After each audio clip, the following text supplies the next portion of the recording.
David Seymour, 5 minutes. Mr. Speaker, I sometimes have to remind myself that this is actually the best system of government that humans have so far discovered. But that doesn't apply to the Honourable Minister who introduced that bill, and I want to pay a tribute to Hekia Parata, who has worked passionately and diligently to introduce a bill that is fundamentally enabling. And enabling is the key point that has been missed by every other member in this debate.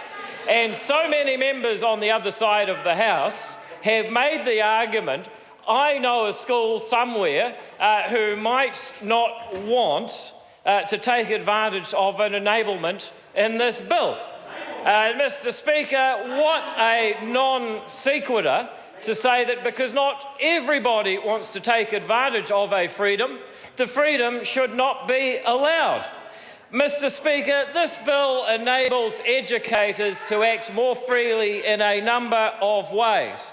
It allows, for instance, principals to operate more than one school. Now, Mr. Speaker, there is ample evidence that the critical factor in the success of a school is the school leader. Are the opposition seriously saying that a top-flight, high-quality school leader who has the ability and the desire to lead more than one school, whose communities both want him or her to lead that school, should not be allowed to? Is that what the opposition are really saying? They should not be enabled to do that because of the opposition's ideology, even though the school communities and the principal both want that transaction to occur. Mr. Speaker, this is about enablement, a concept the opposition cannot, or at least will not, understand.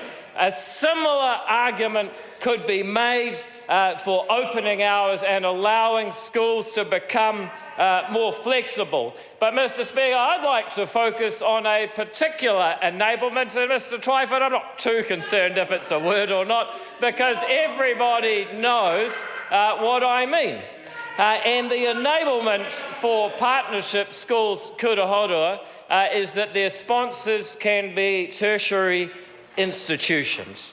Mr. Speaker, I liken this initiative to the concepts of the teaching hospital, where a highly competent institution with a great store of knowledge and human capital is allowed to transfer that knowledge to the operation of what it studies. And in the case of a teaching hospital, it is medical researchers running hospitals so that people get better care at that hospital. And in the case of a partnership school sponsored by a tertiary institution, which has a deep well of know-how and resource, it will allow students to get better service from the range of schools open to them.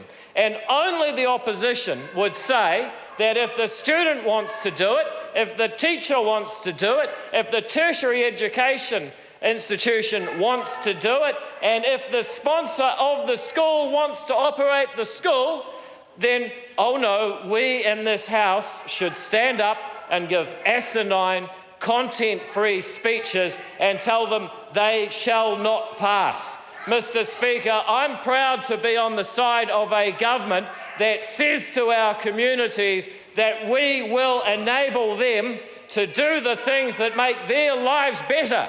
Mr. Speaker, that is what it means to be a Liberal. That is what it means to stand on this side of the House.